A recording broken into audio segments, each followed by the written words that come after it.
ജമാഅത്തെ ഇസ്ലാമിയുമായിട്ട് ഞങ്ങൾ ഒരു കാലത്തും ബന്ധം പുലർത്തിയിട്ടില്ല. അതിന് ആവശ്യമില്ല. വെൽഫെയർ പാർട്ടിയായിട്ടില്ല. വെൽഫെയർ പാർട്ടി ഇടതുപക്ഷ മുന്നണിയും കൂടി ഒരുമിച്ച് മത്സരിച്ച ഒരു ഒരു ഒരു പോസ്റ്റർ എവിടെയെങ്കിലും ഉണ്ടോ? ഒരുമിച്ച് മുന്നണിയായിട്ട് മത്സരിച്ച ഒരു സാധനം. നിയോജക മണ്ഡലത്തിൽ വഴിക്കടവ് പഞ്ചായത്തിൽ തന്നെ നാരോക്കാവ് എന്ന് പറയുന്ന വാർഡിൽ വെൽഫെയർ പാർട്ടി വിജയിച്ചിട്ടുണ്ട്. ആ വാർഡ് വെൽഫെയർ പാർട്ടി വിജയിച്ച ആ പിന്തുണ അന്ന് വഴിക്കടവ് പഞ്ചായത്ത് ഭരിച്ച LDF മുന്നണിക്ക് നൽകിയിട്ടുമുണ്ട്.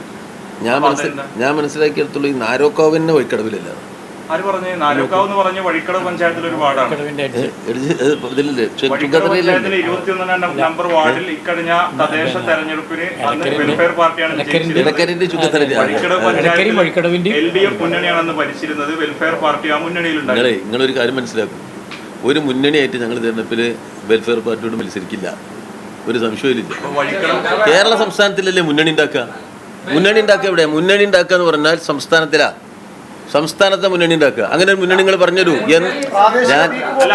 ഞാൻ പറയട്ടെ, നിങ്ങൾ ഇടയ്ക്കിടയ്ക്ക് ചോദ്യം മാറ്റിയാൽ എങ്ങനെയാ? നിങ്ങളെ ചോദ്യം എന്താ? മുന്നണി ഉണ്ടാക്കിയെന്നാ. എന്റെ മറുപടി എന്താ? മുന്നണി ഉണ്ടാക്കിയില്ല. മുന്നണി എവിടെ ഉണ്ടാക്കുക? കേൾക്കട്ടെ, ഒന്ന് കേൾക്കൂ, സമാധാനപരമായിട്ടിരിക്കും. നമുക്ക് പത്രക്കാർക്ക് എന്ത് ക്ഷമ വേണ്ടില്ല. മനുഷ്യർ കേൾക്കൂ. അല്ല, നാരോക്കാവ് ഇടക്കരയും കൂടി ബോർഡറാ. അതെ, ഞാൻ ഈ മനസ്സിലാക്കേണ്ട കാര്യം തരും. ക്ഷമ എന്ന് പറഞ്ഞാൽ അതാണ് മനുഷ്യൻ്റെ ഏറ്റവും നല്ല ഗുണം. അല്ല, അങ്ങനെയല്ലേ? അങ്ങനെയാണ്. അല്ലല്ല, ഈ ക്ഷമ എന്ന് പറഞ്ഞല്ലേ, അതാണ് മനുഷ്യൻ്റെ ഏറ്റവും വലിയ ഗുണം എന്നാണ് മഹാഭാരതം പറയുന്നത്. മനുഷ്യൻ്റെ ഏറ്റവും വലിയ ഗുണം എന്താണെന്ന് ചോദിച്ചു. അപ്പോൾ അവർ പറഞ്ഞു ക്ഷമയാണ്. അവിടെ നമുക്ക് പരസ്പരം ചിലപ്പോൾ നമുക്കൊക്കെ ക്ഷമ പോവുമല്ലോ. അപ്പം നമ്മളൊക്കെ മനുഷ്യൻ്റെ നല്ല ഗുണത്തൊന്ന് പുറത്തേക്ക് പോയി കളയും. കുഴപ്പമില്ല, അത് ചോദിച്ചോളൂ. ഈ വെൽഫെയർ പാർട്ടി മത്സരിച്ച വാർഡുകളിൽ CPM-ന് LDF-ന് സ്ഥാനാർത്ഥി ഇല്ലാതെ UDF-ഉം അവർ മത്സരിച്ചപ്പോൾ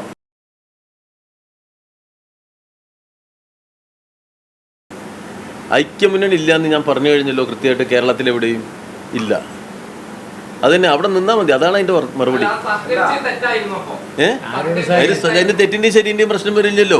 ഈ സംസ്ഥാനത്ത് വെൽഫെയർ പാർട്ടിയും CPM-ഉം തമ്മിൽ ഏതെങ്കിലും തിരഞ്ഞെടുപ്പിൽ ഏതെങ്കിലും സഖ്യമോ നീക്കുപോക്കോ സംസ്ഥാനത്തിലില്ലല്ലോ.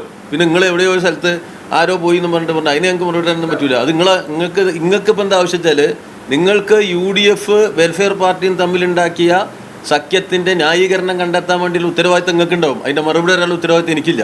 അവരൊരു രാഷ്ട്രീയ നിലപാട് പ്രഖ്യാപിക്കുകയല്ലേ ചെയ്യുള്ളൂ. ഇപ്പോഴും UDF മുന്നണി സംവിധാനത്തിന്റെ ഭാഗമായൊന്നും ആവുന്നില്ലല്ലോ. ഇതിന്റെ മുമ്പ് അത്തരത്തിലൊരു ധാരണ ഉണ്ടായി എന്ന് അവര് തന്നെ കണക്കേർത്തി പഞ്ചായത്തുകളുടെ ധാരണ ഉണ്ടാകുമെന്ന് പറയാമല്ലോ. അത് ജമാഅത്തെ ഇസ്ലാമിന്റെ സ്വഭാവം വെച്ച് നമുക്കറിയാം ജമാഅത്തെ ഇസ്ലാമി എങ്ങനെയാ പറയാന്നുള്ളത്. ഇതെന്താ കാര്യം വെച്ചാല്, ഇതിപ്പോ എന്താ ഈ ബന്ധത്തിന് നിങ്ങൾ വരുന്ന പേരെന്താ? എന്താ അതിന്റെ പേര്? പിന്നെ തെരഞ്ഞെടുപ്പിൽ സഹകരണം ഉണ്ടാക്കല്ലേ നെയ്യ? തെരഞ്ഞെടുപ്പിൽ പിന്നെ എന്താ ചെയ്യാ?